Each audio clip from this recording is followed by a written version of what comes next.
So guys यहाँ पे बहुत सारे स्टूडेंट्स का जो यहाँ पे क्या था कि क्वेश्चन था कि सर सिलेबस का वीडियो आप अपलोड नहीं कर रहे हैं। तो चलिए सिलेबस का वीडियो लेके मैं आ गया हूँ। और हाँ, इस चैनल पे आपको एक एक सब्जेक्ट के सिलेबस देखने को मिलने वाले हैं। एक एक सब्जेक्ट मतलब अगर आपने सामान्य हिंदी लिया है तो सामान्य हिंदी का सिलेबस, अगर आपने इंग्लिश लिया हुआ है तो इंग्लिश का सिलेबस, मतलब जो जो सब्जेक्ट है टोटल क्लास 12th के जितने भी स्टूडेंट्स हैं तो उन सभी स्टूडेंट्स के लिए यहाँ पे मैं सिलेबस का वीडियो लेके आ गया हूँ। ठीक है, तो बेसिकली इस वीडियो में आप सभी को बताने वाला हूँ कक्षा 12वीं का जो आपका सिलेबस रहने वाला है, सामान्य हिंदी सब्जेक्ट आपका रहने वाला है। सामान्य हिंदी, हिंदी नहीं, ठीक है, दो हिंदी इसमें होता है, 12th में दो हिंदी होता है। पहला एक होता है सामान्य हिंदी, दूसरा शायद नॉर्मल हिंदी या फिर जो है उसको साहित्यिक हिंदी कुछ इस टाइप में बोलते हैं। ठीक है, मैं उसको थोड़ा सा बता दूंगा, अभी उसके बारे में समझा दूंगा। तो टोटल जो सबसे पहले मैं आपको एक ओवरऑल रिव्यू दे दूं कि आपका जो टोटल मैक्सिमम मीन पूर्णांक रहने वाला है वो आपका रहने वाला है 100। मीन आपका जो पेपर होगा वो कितने नंबर का होगा? 100 नंबर का होगा। ठीक है, अब ये 100 नंबर कैसे रहेंगे? देखो इसमें भी दो सेक्शन रहने वाला है। ठीक है, दो सेक्शन थोड़ा सा मैं जूम करके आपको दिखा दूं जिससे आपको चीज़ें और क्लियर हो जाए। दो सेक्शन रहने वाला है। ठीक है, पहला सेक्शन का नाम क्या है? पहला सेक्शन आपका रहेगा खंड क। ठीक है, अब ये खंड क में कितने नंबर का रहने वाला है? खंड का आपका रहने वाला है 50 नंबर का। ठीक है, खंड का आपका 50 नंबर का। और दूसरा सेक्शन जो रहेगा उसका क्या नाम है? वो हमारा रहने वाला है खंड ख। ये भी कितने रहने वाला है, कितने नंबर का? ये भी टोटल रहने वाला है 50 नंबर का। ठीक है, अब बेसिकली मैं आपको स्टेप बाय स्टेप चीज़ें थोड़ा सा बताऊंगा। मीन कैसे बताऊंगा, पूरा बेसिक टू एडवांस इन्फॉर्मेशन दूंगा। बेसिक मतलब अगर आपको थोड़ा सा भी नॉलेज नहीं कि पेपर आपको कैसे देना है, कितने नंबर का आता है, ठीक है, कैसा क्वेश्चंस रहेगा, क्या क्या चैप्टर्स पढ़ने हैं आपको, चैप्टर्स के नेम क्या क्या हैं, कौन सा जो क्वेश्चन रहेगा वो कितने नंबर के लिए पूछा जाएगा बोर्ड एग्ज़ाम में, तो ये सब कुछ आपको इस एक कंप्लीट वीडियो में मैं आपको इन्फॉर्मेशन प्रोवाइड करने वाला हूँ। सो वीडियो बहुत ज़्यादा इंटरेस्टिंग है, बहुत ज़्यादा यूज़फुल है आप सभी के लिए। ठीक है, तो चलो खंड का 50 नंबर का, खंड का 50 नंबर का, टोटल आपके कितने नंबर हो गए? 100। इतना तो आपको क्लियर हो गया कि पेपर आपका कितने नंबर का रहने वाला है? 100 नंबर वाले, 100 नंबर का। खंड का 50 नंबर, खंड का 50 नंबर, और यही मैंने आपको बताया टोटल 100 नंबर। ठीक है, चलो अब आते हैं नेक्स्ट यहाँ पे कि खंड क में क्या क्या पढ़ना है, खंड ख में क्या क्या पढ़ना है। ठीक है, क्या क्या पूछा जाएगा, जो पूछा जाएगा वो क्वेश्चन कितने नंबर का रहने वाला है। तो जो पहला हमारा क्वेश्चन रहने वाला है खंड क में, वो रहने वाला है आपका हिंदी गद्य का विकास, हिंदी गद्य का उद्भव। उसमें आपको हिंदी गद्य का विकास में शुक्ल युग, शुक्लोत्तर युग, हिंदी युग, ठीक है, जो आपका निबंध, उपन्यास, ये सब रहता है ना, ये सब आपका उसमें रहेगा। किस में रहेगा? हिंदी गद्य का विकास में। ठीक है, कहानी, आलोचना इत्यादि, ये मल्टीपल चॉइस वाले क्वेश्चन रहेंगे, मल्टीपल वाले। ठीक है, मतलब एक क्वेश्चन दे दिया जाएगा, उसमें उसके 4 आंसर रहेंगे, ऑप्शन रहेंगे, सॉरी, उसमें से आपका एक आंसर करेक्ट रहेगा, उसमें आपको करेक्ट आंसर बताना रहेगा। ठीक है, तो पहला क्वेश्चन आपका क्या रहेगा? हिंदी गद्य का विकास, और एक एक नंबर वाले मल्टीपल रहेंगे। तो टोटल आपको यहाँ से कितने नंबर पूछे जाएंगे? ये आपके 5 नंबर यहाँ से पूछे जाने वाले रहेंगे। ठीक है, तो 5 नंबर आपका यहाँ से हो गया। फिर सेकेंड नंबर जो क्वेश्चन रहेगा, वैसे ही जैसे आपका हिंदी गद्य का विकास हो गया, वैसे ही हो गया हमारा हिंदी पद्य। अब हिंदी पद्य को क्या बोलते हैं? काव्य साहित्य। तो काव्य साहित्य का विकास। ठीक है, अब ये काव्य साहित्य का जो विकास है, इसको यहाँ पे देखते हैं। इसमें आपको क्या क्या पढ़ना है? इसमें आपको आधुनिक काल, भारतेंदु युग, द्विवेदी युग, छायावादी युग, प्रगतिवादी युग, नई कविता इत्यादि, इतना आपको टोटल पढ़ना रहेगा।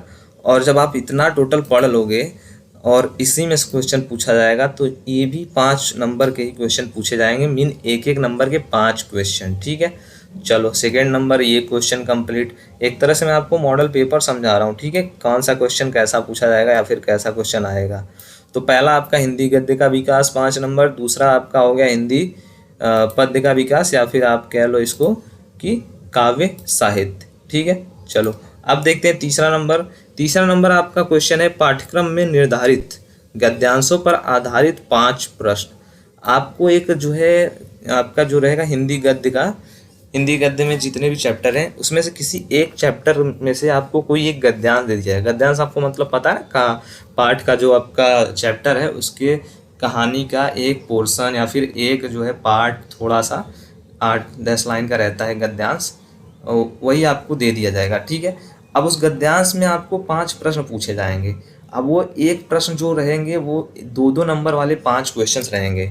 ठीक है, 2-2 नंबर वाले 5 क्वेश्चंस रहेंगे, मतलब आपका टोटल यहाँ से कितने नंबर का हो गया, 10 नंबर। तो पहला क्वेश्चन 5 नंबर, दूसरा क्वेश्चन 5 नंबर, तीसरा क्वेश्चन आपका 10 नंबर के लिए पूछा जाएगा। ठीक है, चौथे क्वेश्चन की तरफ आते हैं। चौथा क्वेश्चन हमारा क्या है, चौथा क्वेश्चन है पाठ्यक्रम में निर्धारित पद्यांशों पर आधारित 5 प्रश्न। जैसे आपने गद्यांश पर 5 प्रश्न आपको मैंने बताया कि कैसा रहेगा, व्याख्या करने के लिए, कहानी का सारांश लिखने के लिए या फिर रेखांकित अंश की व्याख्या करने के लिए, तो उसी प्रकार सेम चौथा नंबर क्वेश्चन भी रहेगा, ये भी 10 नंबर का रहने वाला है। चलो अब आते हैं हमारा नेक्स्ट नंबर क्वेश्चन जो कि रहने वाला है 5वां क्वेश्चन। ठीक है, अब 5वें क्वेश्चन में आपको क्या रहेगा, 5वें क्वेश्चन में 2 आपको पोर्शन रहने वाले हैं, खंड क और ख। क में रहेगा कि आपको कोई एक लेखक रहेगा, उसका आपको साहित्यिक परिचय कृतियाँ, जैसे आपने 10 में लिखा होगा ना जीवन परिचय, वैसे ही आपको 12th में लिखना रहता है साहित्यिक परिचय और उनकी कृतियों के बारे में कि उन्होंने क्या क्या उनकी कृतियाँ थी। तो ये टोटल आपको जो है 5वां नंबर जो क्वेश्चन रहेगा वो आपका 10 नंबर का ये भी रहेगा। ठीक है, 5-5 नंबर के एक एक रहने वाले हैं। खंड का 5 नंबर, सॉरी आपका पोर्शन नंबर क 5 नंबर का और पोर्शन नंबर जो है ख 5 नंबर का। ठीक है, अब ये 5वां भी कंप्लीट हो गया, समझ में आ गया आपको। अभी मैं आपको चैप्टर भी बताऊंगा क्या क्या पढ़ना है। ठीक है, अब 6ठे नंबर में आपको देखो पाठ्यक्रम में निर्धारित कहानियों का सारांश उद्देश्य पर आधारित प्रश्न। ठीक है, आपको इसी में आपको कहानी के बारे में पढ़ना है। ठीक है, कहानी दिया गया है उसमें से क्वेश्चन बनता है, तो 5 नंबर का वहाँ से पूछा जाएगा आपको, एक एक नंबर के जो है रहने वाले हैं। तो 5 नंबर का एक क्वेश्चन आपसे एक क्वेश्चन आएगा। ठीक है, कहानी रहेगा, कोई भी कहानी आपको मैं पढ़ाऊँगा तो उसमें बता दूंगा कौन कौन सी कहानी है। तो जो कहानी रहेगा उसी में से किसी एक कहानी का के बारे में आपसे पूछ ले जाएगा कि इसका आप सारांश लिखिए या फिर इसका उद्देश्य क्या था। चरित्र चित्रण आपको नेक्स्ट क्वेश्चन में रहेगा, इसमें आपको सारांश और उद्देश्य रहेगा। ठीक है, 5 नंबर यहाँ से आ गया। फिर 7वां नंबर जो क्वेश्चन रहेगा उसमें आपको क्या करना रहेगा, पाठ्यक्रम में निर्धारित खंडकाव्य की कथा वस्तु एवं प्रमुख पात्रों का चरित्र चित्रण। ठीक है, तो इसमें भी चरित्र चित्रण करना रहेगा, किसी एक पात्र के बारे में आपको बताना रहेगा, तो मैं आपको बता दूंगा आगे। तो 5 नंबर के लिए यहाँ से आ जाएगा, 50 नंबर कंप्लीट। ठीक है, ये होगा आपका हो गया खंड क। ठीक है, अब आपका जो खंड ख है वो थोड़ा सा लेंदी रहता है, इसमें क्वेश्चन ज़्यादा रहते हैं लेकिन नंबर कम कम रहता है। खंड क जो रहेगा उसमें क्वेश्चन तो कम रहने वाले हैं लेकिन नंबर ज़्यादा रहने वाले हैं। आप देख सकते हो यहाँ पे, ये देखो कितने कम कम नंबर है। ठीक है, सॉरी कितने ज़्यादा नंबर है, 5 नंबर, 10 नंबर, 10 नंबर, 5 नंबर, ऐसे ही आप देख लो सब 5-5 नंबर के रहने वाले। तो 10 नंबर, 5 नंबर। और खंड खा आपका ये देखो 8वां क्वेश्चन है, फिर उसके बाद 9वां क्वेश्चन है। ये सब देखो कितने कितने नंबर के हैं। मैक्सिमम जो है यहाँ पे ज़्यादा से ज़्यादा जो है एक 9 नंबर का है, बाकी जो है 7 नंबर के 2 हैं, बाकी सब 2-2, 3-3 नंबर के। मतलब ये जो रहेगा ना, ये आपका ग्रामर पोर्शन एक तरह से रहता है। तो ग्रामर पोर्शन जो रहता है वो छोटा छोटा रहता ही है और उसमें जो है कम कम नंबर के ही रहते हैं। चलो आओ सेकेंड जो है खंड ख आपको बता देता हूँ जल्दी से क्या क्या आपको है। तो जो आपका 8वां नंबर क्वेश्चन है उसमें आपको संस्कृत गद्य आपका इसमें है, अनिवार्य संस्कृत जिसको बोलते हैं, संस्कृत पोर्शन, उसमें से कोई एक गद्यांश आपको दे दिया जाएगा कोई एक चैप्टर का, उसका आपका जो है संदर्भ सहित हिंदी में जो है अनुवाद करना रहेगा, संस्कृत का हिंदी में अनुवाद करना रहेगा। उसी प्रकार आपको एक पद्य दे दिया जाएगा, उसका भी अनुवाद करना रहेगा। तो मतलब टोटल दोनों का 14 नंबर आपको मिलेगा, 7 नंबर उसका, 7 नंबर उसका। ठीक है, अब 9वें नंबर क्वेश्चन में आपको लोकोत्तरी मुहावरों का अर्थ प्रयोग करने के लिए दिया जाएगा। ठीक है, तो ये 2 नंबर के लिए। फिर उसके बाद 10वें क्वेश्चन में संधि आपको रहेगा, वो आपको 3 नंबर के लिए। ठीक है, तो बहुत ही ये 2-2, 3-3 लाइन के क्वेश्चन रहने वाले हैं, लेकिन हाँ 2-2, 3-3 नंबर के जो है क्वेश्चन भी रहेंगे और 2-2, 3-3 लाइन के रहने वाले। 11 में आपको सूक्ष्म अंतर, अनेकार्थी शब्द, उसके बाद वचन, त्रुटियाँ, ये सब टोटल 4 क्वेश्चन रहने वाला है और चारों 2-2 नंबर के, मतलब 8 नंबर यहाँ से 11वें नंबर क्वेश्चन से। 12वें क्वेश्चन में आपको टोटली अलंकार के बारे में पढ़ना रहेगा। ठीक है, कि करुण श्रृंगार, हास्य, वीर, शांत, रस, ये सब जो अलंकार हैं इनका लक्षण, उदाहरण और सॉरी ये सब तो रस हैं आपके। अलंकार आपको पढ़ना है शब्दालंकार, अर्थालंकार। तो 4 नंबर इसमें से बहुत छोटा रहेगा, आपको किसी एक का एग्जाम्पल लिखना रहेगा या तो एक का उदाहरण सॉरी एक का डिफिनेशन लिखना रहेगा। और छंद, अब ये अलंकार, छंद और रस बहुत ही छोटा टॉपिक है। मैं आपको ऐसा बता दूंगा एग्ज़ाम टाइम से पहले या फिर बीच में आपको कुछ वीडियोस के थ्रू कि जो जो मैं आपको बताऊंगा वही हर साल रिपीट होता है, ये वही पूछा ही जाता है। तो ये बहुत ही ज़्यादा ईजी रहता है और 6 नंबर यहाँ से आपके कन्फर्म आने वाले हैं, ठीक है। फिर 13 नंबर जो क्वेश्चन है उसमें आपको पत्र लिखना रहेगा, एक पत्र आपको लिखना रहेगा 6 नंबर के लिए। 14 नंबर क्वेश्चन में आपको एक निबंध लिखना रहेगा, वो 9 नंबर का रहेगा, ठीक है। तो टोटल जो है आपके 14 क्वेश्चंस रहने ही वाले हैं, ठीक है। तो टोटल मैंने आपको सब कुछ एक एक पोर्शन इसका मैंने बता दिया है, मॉडल पेपर आपका कैसा आएगा, ठीक है, सब चीज़ मैंने आपको बता दिया है। अब आओ देख लेते हैं क्या क्या पढ़ना है हमें, ठीक है। चलो आओ, गद्य सेक्शन में हमें क्या क्या पढ़ना है, पद्य सेक्शन में सॉरी काव्य सेक्शन में आपका क्या क्या पढ़ना है, तो आओ ये सब भी देख लेते हैं जल्दी जल्दी से। तो देखो गद्य सेक्शन जो आपका है उसमें आपके 4 चैप्टर हैं, कुछ कटे हुए हैं जो जिनको नहीं पढ़ना है। अगर आप चाहो तो खुद के नॉलेज के लिए पढ़ सकते हो, बट एग्जाम में उससे रिलेटेड क्वेश्चन नहीं पूछे जाएंगे। तो देखो 4 चैप्टर कौन कौन से हैं, राष्ट्र का स्वरूप, अशोक के फूल, भाषा और आधुनिकता, तेजस्वी मन के संपादित अंश, ठीक है, ये 4 चैप्टर कंप्लीट।